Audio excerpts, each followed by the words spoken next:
நீங்கள் ஒரு நாள் மார்னிங் எழுந்து உங்கள் பேங்க் பேலன்ஸ் செக் பண்ணுறப்போ உங்கள் பேங்க் பேலன்ஸ் ஜீரோவில் இருந்தால் எப்படி இருக்கும்? ஷாக் ஆகிடுவீங்களா? இல்லை சர்வர் ப்ராப்ளம், பேங்க் ஹேக் ஆகிடுச்சு, இல்லை கவர்மெண்ட் உங்கள் அக்கௌண்ட்டை ஃப்ரீஸ் பண்ணிட்டாங்க, இந்த மாதிரி பயமும் ஏகப்பட்ட கன்ஃபியூஷன்ஸும் வர ஸ்டார்ட் ஆகிடும். இதே மாதிரி தான் 2008ல் உலகம் முழுக்க இதை விட பெரிய ஃபினான்ஷியல் கிரைசிஸ் போயிட்டு இருந்துச்சு. Down 1.7% here, loss of them. Let's talk about the speed with which we are watching this market deteriorate. We're red everywhere, essentially, down by 4-5%. We're down over 16%. Dow at the same time has fallen about 18%. The stock market is now down 21%. Millions of people, thousands of companies, பெரிய banks, இவங்க எல்லாருக்குமே இருந்த ஒரே question, நம்ம மணி சேஃபா? அந்த ஒரு கொஸ்டினுக்கு ஆன்சர் தேடும் போது தான் பிட்காயின் ஒரு புது டெக்னாலஜி கிரியேட் ஆனிச்சு. அதை தான் இன்னைக்கு கிரிப்டோ கரன்சின்னு உலகம் முழுக்க பேசிகிட்டு இருக்காங்க. ஆனால் கிரிப்டோ கரன்சினா என்ன? இதை பற்றி தான் இன்னைக்கு இந்த வீடியோவில் சிம்பிளாக டீட்டெயிலாக பார்க்க போகிறோம். மறக்காமல் இந்த வீடியோவை கடைசி வரைக்கும் ஸ்கிப் பண்ணாமல் பாருங்கள்.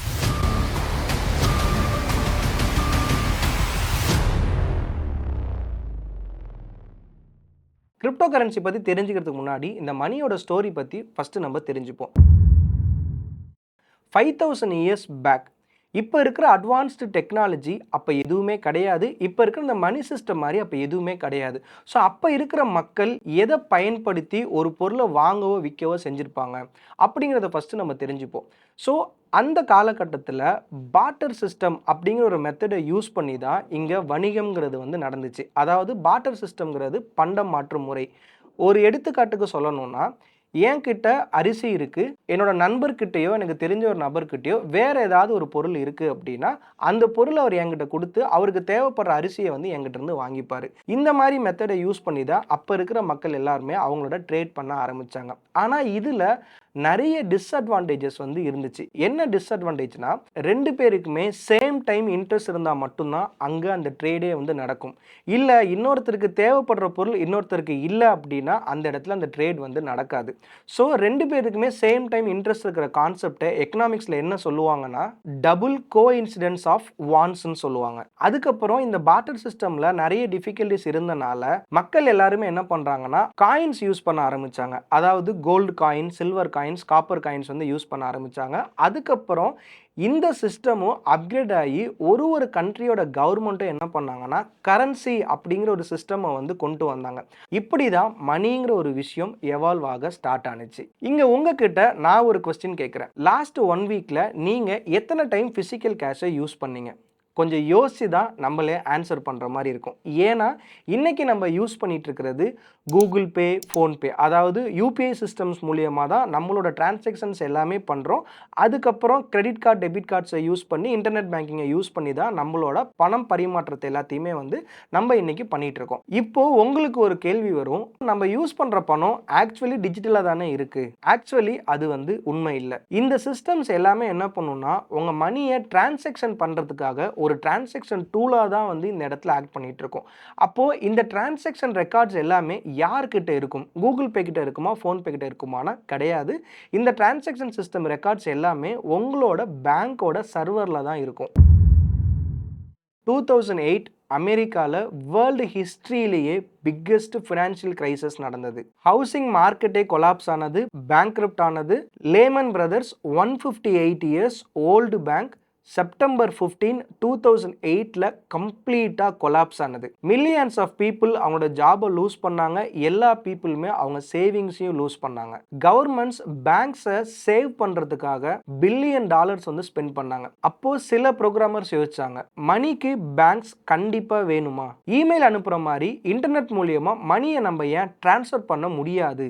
இந்த கொஸ்டின்ஸ் தான் ஹிஸ்ட்ரியவே சேஞ்ச் பண்ணது. அதுக்கப்புறம் அக்டோபர் 31, 2008ல் இன்டர்நெட்டில் ஒரு ஒயிட் பேப்பர் ரிலீஸ் ஆகுது. அதோட title bitcoin the peer to peer electronic payment system. இதோட ஆத்தர் சட்டோசி நக்கமோட்டோ. இதில் ஒரு இன்ட்ரெஸ்டிங்கான விஷயத்த சொல்லட்டுமா? இந்த சட்டோசி அப்படிங்கிறவரை பற்றி இன்ன வரைக்குமே யாருக்குமே தெரியாது. இவர் இன்னமும் ஒரு அனானிமஸ் பர்சனாக தான் இருக்கார்.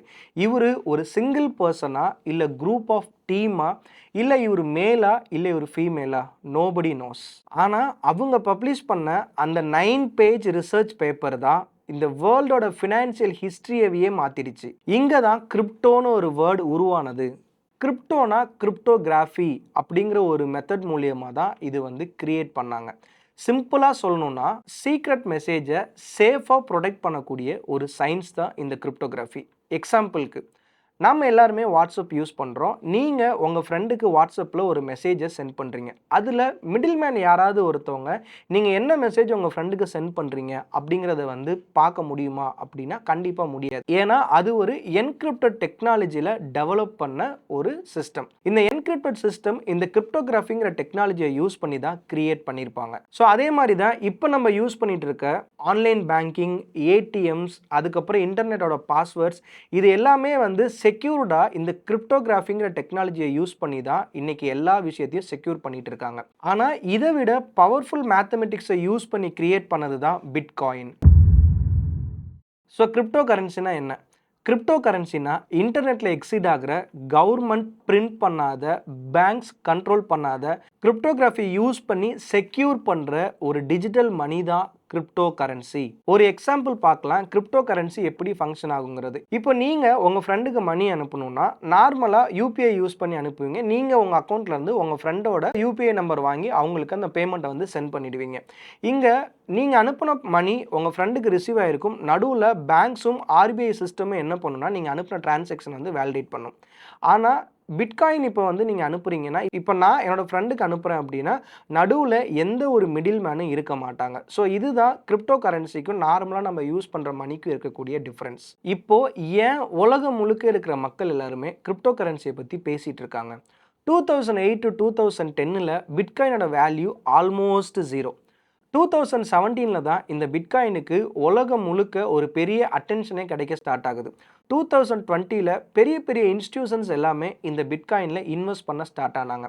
அதுக்கப்புறம் தான் news, medias, influencers, actors, celebrities இவங்க எல்லாருமே இந்த கிரிப்டோ கரன்சியை பற்றி பேச ஆரம்பித்தாங்க. இந்த கிரிப்டோ கரன்சியில் முதலீடு பண்ணவும் ஆரம்பித்தாங்க. இதுக்கப்புறம் தான் கிரிப்டோ கரன்சி பூமாக ஸ்டார்ட் ஆனிச்சு. ஆனால் ஒரு பெரிய கொஸ்டின் இருக்கும். மிடில் மேன் யாருமே இந்த கிரிப்டோ கரன்சிக்கு இல்லைன்னா இங்கே நடக்கக்கூடிய டிரான்சாக்ஷனை யார் வேலிடேட் பண்ணுவா, யார் வெரிஃபை பண்ணுவா அப்படிங்கிற ஒரு பெரிய கன்ஃபியூஷன்ஸ் இருக்கும். ஸோ அதுக்கான ஆன்சர் தான் பிளாக் செயின். ஸோ இந்த பிளாக் செயின் பற்றி அடுத்த வீடியோவில் நான் சிம்பிளாக கிளியராக எக்ஸ்பிளைன் பண்ணுறேன். ஸோ இந்த வீடியோ யூஸ்ஃபுல்லாக இருந்துச்சு அப்படின்னா மறக்காமல் லைக் பண்ணுங்கள், ஷேர் பண்ணுங்கள் அண்ட் உங்களோட தாட்ஸை கமெண்ட்டில் சொல்லுங்கள். For more crypto updates subscribe இனோசிஸ் யூடியூப் சேனல்.